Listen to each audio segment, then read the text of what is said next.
दोस्तों, जिस 3 साल की बच्ची के अपने ही स्कूल में बलात्कार की बात हमने बताई आपको, और हमने बताया कैसे जिस स्कूल के एक अधिकारी ने उस बच्ची के साथ बलात्कार किया,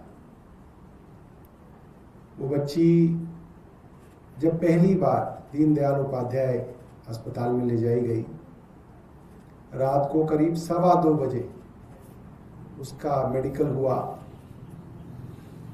और मेडिकल करने वाली डॉक्टर ने लड़की की मां को कहा कि इसका हाइमन रप्चर हो गया है, और उसके बाद मेडिकल रिपोर्ट के अंदर इस बात को डॉक्टर ने नहीं लिखा। उसके बाद से लड़की की तबीयत ठीक नहीं थी, उसने खाना पीना बेहद कम कर रखा है, लड़की को यूरिन पास करने तक में तकलीफ थी।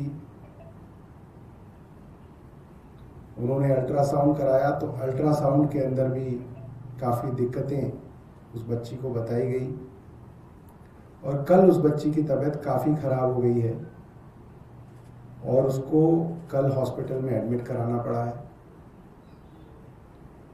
और माँ बाप के पास ऐसे हालात हैं कि वो फ़ोन करके पूछ रहे हैं कि अगर पैसे की दिक्कत हुई और सरकार ने नहीं दिए तो हमें क्या करना है। तो हमने कहा कि पैसे की चिंता मत कीजिए, पैसे की दिक्कत नहीं होने देंगे, आप इलाज कराइए।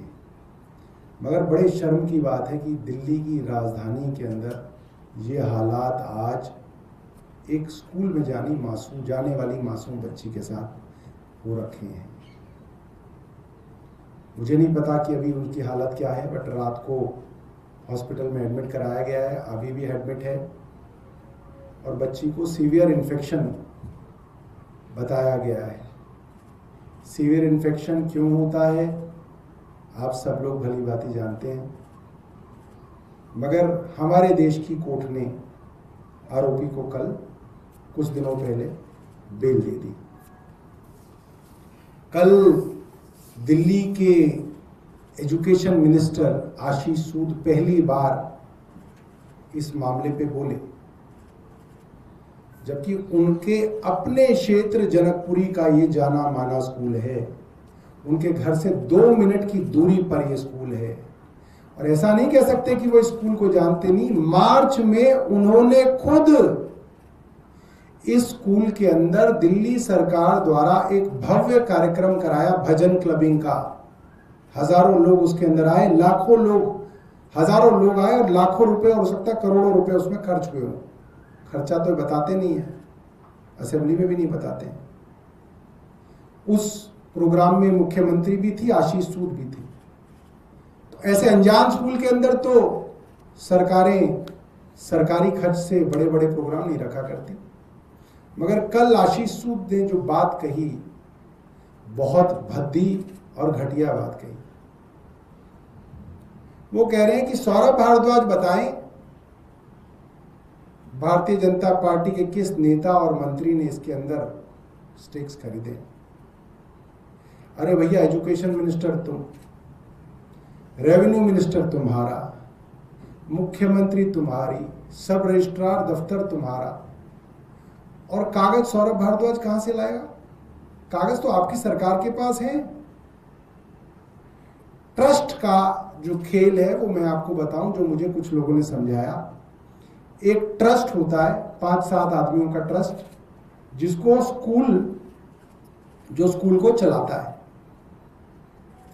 इस स्कूल में SS मोता सिंह स्कूल का जो ट्रस्ट है उसका नाम है SS मोता सिंह नीला चैरिटेबल ट्रस्ट। नीला उस गांव का नाम है पाकिस्तान का जहां पे इसकी शुरुआत हुई थी। इस ट्रस्ट के पास जो प्रॉपर्टी है वो करीब 500 करोड़ की जमीन की प्रॉपर्टी है। 7.5 एकड़ जमीन इनके पास पश्चिम बिहार में है 2.5 एकड़ के करीब जमीन इनके पास जनकपुरी में है, 500 गज और है, करीब 500 करोड़ की प्रॉपर्टी। स्कूलों का ट्रस्ट का खेल ये होता है कि 2 ट्रस्टी रिजाइन करते हैं, 2 नए ट्रस्टी आ जाते हैं, फिर 2 और रिजाइन करते हैं, 2 और आ जाते हैं। धीरे धीरे ट्रस्ट के अंदर पुराने ट्रस्टी गायब हो जाते हैं, नए ट्रस्टी आ जाते हैं, और नए ट्रस्टी में एक आदमी उसका चेयरमैन बन जाता है। तो करोड़ों की संपत्ति, 500 करोड़ की संपत्ति कुछ हाथों से दूसरे हाथों में पहुंच जाती है। 500 करोड़ की संपत्ति, पैसे का लेन देन सारा ब्लैक में होता है, सारा कैश में होता है। ऐसे ही तो कोई फ्री में नहीं आपको ट्रस्ट दे देगा, खुद निकल जाएगा कि भैया हम तो हरिद्वार जा रहे हैं, आप संभालो। इन तरीके के ट्रस्टों में जो लेन देन होता है वो ब्लैक में होता है। आइडियली लेन देन नहीं होना चाहिए, क्योंकि नॉन प्रॉफिट कहा जाता है। इस ट्रस्ट के अंदर कौन लोग हैं जो इस ट्रस्ट से निकले, और कौन लोग हैं जो पिछले 1 साल में, जब से भारतीय जनता पार्टी की सरकार बनी है, इस ट्रस्ट में आए?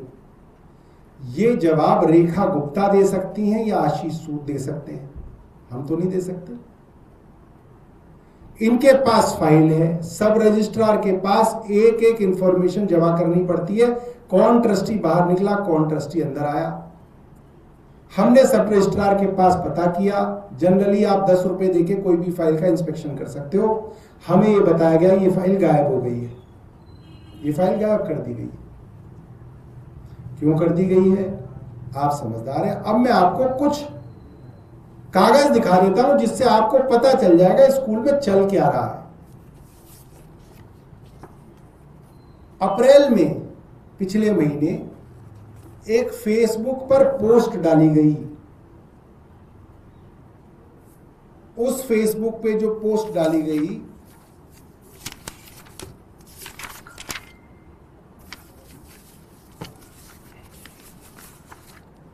उसको अमरजीत सिंह बब्बू करके एक व्यक्ति हैं, जिनको प्रवेश वर्मा साहब का करीबी बताया जाता है। उन्होंने ये पोस्ट फेसबुक पे डाली और क्या लिखा, मुझे S Mota Singh school bracket में नीला चैरिटेबल ट्रस्ट का ट्रस्टी बनाने पर दिल्ली के लोकप्रिय मंत्री प्रवेश वर्मा जी को बहुत बहुत धन्यवाद, और प्रवेश वर्मा को टैग किया है। प्रवेश वर्मा, एक आदमी अपने फेसबुक पे प्रवेश वर्मा दिल्ली के मंत्री को धन्यवाद दे रहा है कि आपने मुझे एस मोता सिंह ट्रस्ट के अंदर ट्रस्टी बना दिया। प्रवेश वर्मा का ट्रस्ट है, ट्रस्टी कौन बनाता है? प्रवेश वर्मा ने ट्रस्ट बनवा दिया, प्रवेश वर्मा ने ट्रस्टी बनवा दिया। सवाल उठता है, क्या ये प्रवेश वर्मा का ट्रस्ट है? प्रवेश वर्मा का इस ट्रस्ट में क्या है जो वो किसी आदमी को ट्रस्टी बना सकते हैं? और थोड़ी देर बाद ये फेसबुक पोस्ट डिलीट कर दी गई। अब इस फेसबुक पोस्ट में 2 चीजें, एक तो फोटो है प्रवेश वर्मा जी की अमरजीत सिंह बब्बू के साथ, जो आप पता कर लीजिए हरिनगर इलाके में, हरिनगर तिलक नगर, ये जो बेल्ट है विकास, एक बेल्ट है पूरी की पूरी सिखों की,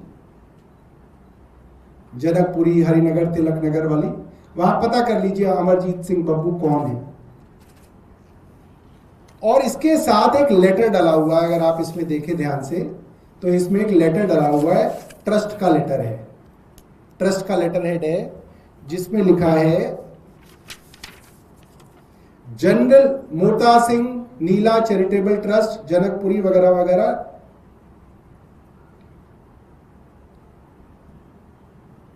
General Secretary apprised the board about the proposed induction of some new members in the trust for better fulfillment of its objectives and further progress in development activities of the trust. The following people were considered for the membership of the trust.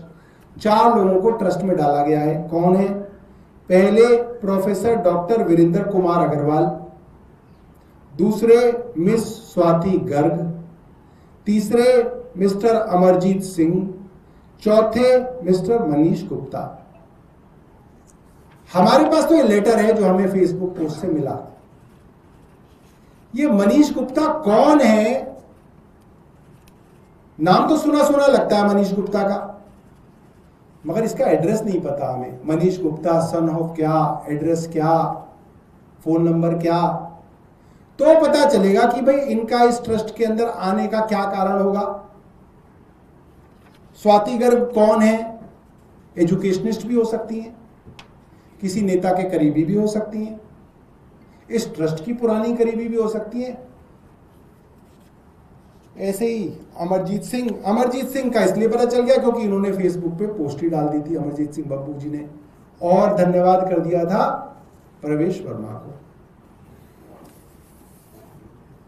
तो जो बार बार परिवार political connection की बात कहता है,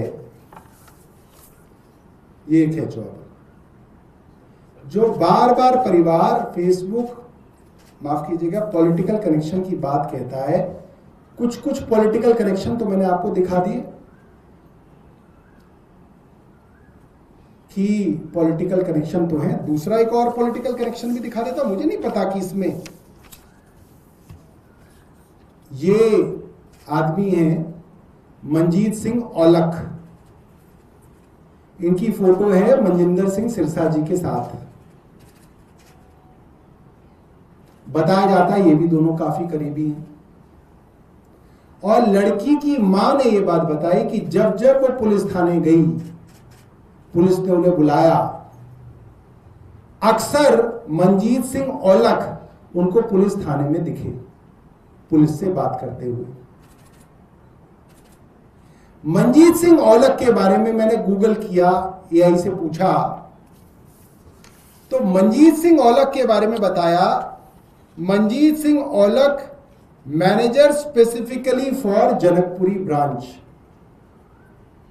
जिस समय ये रेप की घटना हुई उसके कुछ दिनों बाद जब मैंने गूगल में करके पूछा एआई से कि मनजीत सिंह की इस स्कूल के ट्रस्ट के कौन कौन मुख्य लोग हैं, तो उसके अंदर मनजीत सिंह औलख का नाम आया स्कूल से जुड़े हुए इंपॉर्टेंट लोगों में कि ये स्कूल के मैनेजर हैं जनकपुरी ब्रांच के।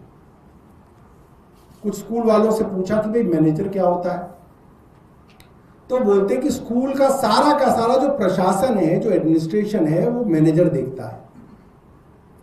प्रिंसिपल तो स्कूल के एम्प्लॉय की तरह होता है, ज्यादातर देखरेख सारी स्कूल की वो मैनेजर करते हैं। मैनेजर मतलब एक इंपॉर्टेंट आदमी होता है, एक स्कूल का मैनेजर होना। वो मनजीत सिंह औलख मनजिंदर सिंह सिरसा के करीबी आदमी बताए जाते हैं और थाने में अक्सर मिल रहे हैं, पुलिस से बात करते हुए दिखते हैं। तो राजनीतिक कनेक्शन तो है। सच्चाई क्या है इस ट्रस्ट की, ये आशीष सूद बताएंगे। आशीष सूद छिपा क्यों रहे, मुझे ये समझ में नहीं आ रहा। भाई अगर उनके पास कुछ छिपाने के लिए ना तो फाइल रख दे, ये तो पब्लिक रिकॉर्ड है, इसमें कोई छिपाने की चीज ही नहीं है। पब्लिक रिकॉर्ड है, पब्लिक कर दे कि इस स्कूल के अंदर कौन कौन नए लोग आए हैं और कौन कौन पुराने लोग गए हैं, तो पब्लिक को साफ हो जाएगा। और हो सकता है परिवार की गलतफहमी हो कि राजनीतिक कारणों से पुलिस इस मामले को दबा रही थी, राजनीतिक कारणों से इसके अंदर ढीली कार्रवाई की गई और दोषी को बेल मिल गई। मैं सूद साहब से कहना चाहता हूं, आज वो बच्ची अस्पताल में है, 3 साल की बच्ची है दोस्तों, और उसकी मां ने बताया अभी तक डायपर पहन के जाती है स्कूल, डायपर पहन के, इतनी छोटी है, अभी तक टॉयलेट भी जाना खुद नहीं आया है। उस दिन जिस दिन उसके साथ बलात्कार हुआ उस दिन डायपर पहना हुआ था उस बच्ची ने। सोचो, ऐसे राक्षस हैं इस देश में, ऐसे ऐसे पापी हैं इस देश में जिन्होंने उस बच्ची का डायपर हटाया और उसके बाद एक घिनौना काम उस 3 साल की बच्ची के साथ किया, और पुलिस धमका रही है उस बच्ची के माँ बाप को। आज वो बच्ची अस्पताल में है, मुझे नहीं पता क्या रहेगा उसका, हम ईश्वर से प्रार्थना करते हैं ठीक हो जाए। मगर वो बच्ची पिछले 14 दिन से खाना पीना नहीं कर पा रही है, टॉयलेट नहीं कर पा रही है, रात को उल्टियां लग गई उसको। तो मैं सब लोगों से, हिंदी के अखबार छाप रहे हैं इस खबर को, मुझे बड़ी खुशी है, मगर अंग्रेजी के अखबार खास तौर पे टाइम्स ऑफ इंडिया और हिंदुस्तान टाइम्स इतनी बेशर्मी दिखाएंगे मैंने कभी नहीं सोचा था। तुम्हारे घर में भी बेटी बेटे होंगे, याद रखना जो तुम इस समाज को दे रहे हो ये समाज तुम्हें वापस देगा किसी दिन। मैं बताना चाहता हूं टाइम्स ऑफ इंडिया और हिंदुस्तान टाइम्स वालों को, इतना पाप जो है वो आप लोगों का ऐसा नहीं है कि नजरअंदाज हो रहा है, सबको दिख रहा है। और हमारे अंदर जब भी शक्ति आई हम पूरी दुनिया को बताएंगे ऐसे समय में आप लोगों ने क्या किया था इस खबर के साथ और क्या किया था इस बच्ची के लिए आपने। बहुत बहुत धन्यवाद। जी, इसके अलावा कल कोर्ट के मानना का मामला आपके खिलाफ और इंडिया का शुरू हुआ, इसको कैसे? जैसे आप देखते हो वैसे हम भी देखते हैं, इसमें हम क्या अलग देखते हैं? पार्टी हमारी पार्टी पे तो इतने मुकदमे हो गए, किस किस को देखें बताओ। रेखा गुप्ता जी कह रही हैं कोर्ट सेट हो गया, अरविंद केजरीवाल को एक्साइज केस के अंदर डिस्चार्ज किया तो रेखा गुप्ता टीवी पे बोल रही है मुख्यमंत्री सेटिंग करके हो गए। सेटिंग करके हो गए का क्या मतलब है? जज को सेट कर लिया, जज को सेट कर लिया मतलब जज ने लेन देन कर लिया और हमको डिस्चार्ज कर दिया। वो ना दिखा किसी को अभी तक कंटेम्प्ट के लिए। ऐसे हो गया जैसे ऐसे इधर ही दिख रहा है, इधर का दिखना ही बंद हो गया। राइट साइड नहीं दिख रही, लेफ्ट ही दिख रही है बस। राइट में रेखा जी बैठी हैं, वो दिखनी ही बंद हो गई। लेफ्ट देख रहे, अच्छा सौरभ भारद्वाज, अच्छा अरविंद केजरीवाल, अच्छा मनीष सिसोदिया, मैडम इधर रेखा, नहीं हमें तो इधर दिख ही नहीं रहा उन्हें। हमने चिट्ठी भी लिख दी हाई कोर्ट को, रजिस्ट्रार को, रजिस्ट्रार साहब 31 मार्च को मैंने चिट्ठी लिखी आपको कि रेखा गुप्ता जी ने ये कहा है आपकी जुडिशरी के विषय में। दिख ही नहीं रहा किसी को, क्या कर सकते हैं और क्या करें भाटी जी आप बताओ। इसके अलावा पेट्रोल डीजल सीएनजी के दाम आप बोलोगे जी? अब मैं जो बोलूंगा वो चल नहीं पाएगा टीवी में। देखो ऐसा है, इस देश के सबसे बड़े उद्योगपति गौतम अदानी, उनके ऊपर अमेरिका में एक मुकदमा हुआ भ्रष्टाचार का कि उन्होंने करीब 2000 करोड़ रुपए की रिश्वत दी। रिश्वत कहां दी? भारत में दी। रिश्वत भारत में दी, अमेरिका परेशान था, उसने अमेरिका में मुकदमा कर दिया, उसकी वजह से भारत की सरकार परेशान हो गई। भारत की सरकार ने यह नहीं कहा अच्छा हमारे यहां रिश्वतखोरी हुई हम मुकदमा चलाएंगे, ना ना ना ना, ये तो बोलना ही नहीं है। भारत के अंदर भारत सरकार इसलिए परेशान हो गई कि अमेरिका के अंदर अदानी साहब के ऊपर मुकदमा चल गया। अरे बाप, और क्या हुआ? अदानी साहब ने अब वहां पे उसकी सरकार से कहा कि साहब हम आपके देश में $10 बिलियन 95,000 करोड़ का निवेश करेंगे और हमारे 95,000 करोड़ का निवेश करने से आपके यहां 15,000 नौकरियां लगेंगी, लिहाजा आप मेरे ऊपर मुकदमा खत्म कर दो। प्रधानमंत्री क्या कह रहे हैं? यूएस बाहर मत जाओ, फॉरेन ट्रिप मत करो, क्योंकि आप जब फॉरेन ट्रिप करोगे डॉलर में पेमेंट करोगे तो भारत का फॉरेन एक्सचेंज बाहर जाएगा। आप सोना मत खरीदो, क्योंकि अगर आप सोना खरीदोगे तो भारत का पैसा बाहर जाएगा। मोदी जी गरीब आदमी को यही तो कह रहे हैं। और मोदी जी का परम मित्र अदानी कह रहा है कि मैं 95,000 करोड़ बाहर भेज रहा हूं। मोदी जी के परम मित्र अदानी कह रहे हैं कि मैं अपने केस में, अपनी भ्रष्टाचार के केस में अपनी जान बचाने के लिए देश का 95,000 करोड़ रुपया बाहर भेज के अमेरिका में निवेश करूंगा डॉलर में। उस पर सरकार चुप है। आप देखिए क्या अंधेर हो रहा है। सरकार तो सरकार, पूरा मीडिया चुप है। किसी की हिम्मत नहीं कि अदानी के बारे में स्टोरी चला दे। वहां न्यूयॉर्क टाइम्स ने स्टोरी चलाई है, रॉयटर्स ने स्टोरी चलाई है। यहां तो भैया स्टोरी चलाने के लिए भी पूछना पड़ेगा। तो आज देश लगभग अमेरिका की कॉलोनी बन गया है, उपनिवेश बन गया है भारत अब अमेरिका का। भारत सरकार अमेरिका से पूछ रही है, मालिक तेल नहीं मिल रहा, क्या रशिया से खरीद लें? कृपया करके आप हम पे सैंक्शन हटा दे तो हम रशिया से तेल खरीद लें। अमेरिका ने बोला बिल्कुल नहीं खरीदोगे। जी मालिक, हम तेल के दाम बढ़ा देंगे। तो देश में तेल के दाम बढ़ा दिए गए, क्योंकि देश की सरकार ने अमेरिका के सामने घुटने टेक दिए। सस्ता तेल अगर रशिया से आ सकता था तो अमेरिका ने मना कर दिया कि आप नहीं खरीदेंगे। तो जब आपको सस्ता तेल मिलेगा नहीं तो क्या होगा? देश में महंगा होगा। इसलिए आज 2 रुपए बढ़े हैं, कुछ दिनों बाद 5 रुपए बढ़ेंगे, फिर 2 रुपए बढ़ेंगे, ऐसा कर करके अभी बढ़ते रहेंगे काफी दिनों तक, क्योंकि देश की आर्थिक हालात बहुत खराब है। देश की आर्थिक हालात को सरकार बताना नहीं चाहती है। इस बार का डेटा बता रहा है कि जितने लोगों ने इंजीनियरिंग करी उसमें से 85% बच्चों की नौकरी नहीं लगी। लगभग ऐसा ही हाल एमबीए स्टूडेंट्स का है। ज्यादातर बच्चों की नौकरियां नहीं लगी। जिनकी नौकरियां थी उनको नौकरियों से निकाल रही हैं सॉफ्टवेयर कंपनियां। चीजें महंगी हो रही हैं, ट्रेड डेफिसिट बढ़ रहा है, इंपोर्ट बढ़ रहा है, एक्सपोर्ट घट रहा है, प्रोडक्शन हो नहीं रहा। तो हालत जो है, इकोनॉमिक हालात अच्छे नहीं है। देश की सरकार को सच्चाई देश के सामने बतानी चाहिए।